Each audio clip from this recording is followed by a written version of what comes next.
Hi, today's question is, what happens when an appraisal comes in lower than the contract price?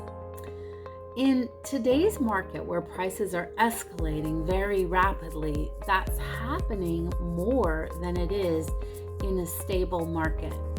And so there's several options. Sometimes the buyer will actually waive the appraisal contingency or include an appraisal gap clause in the contract. But if neither of those are in place and the appraisal comes in lower than the contract price, there's several possibilities. Either the seller could agree to sell the home to the buyer for the appraisal value. That's if the buyer makes that request and the seller agrees to it.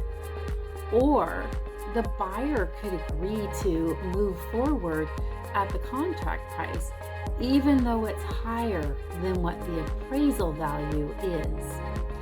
Or the two parties could agree to some price that's somewhere in the middle. If you have any other questions, please let us know. Thanks for watching.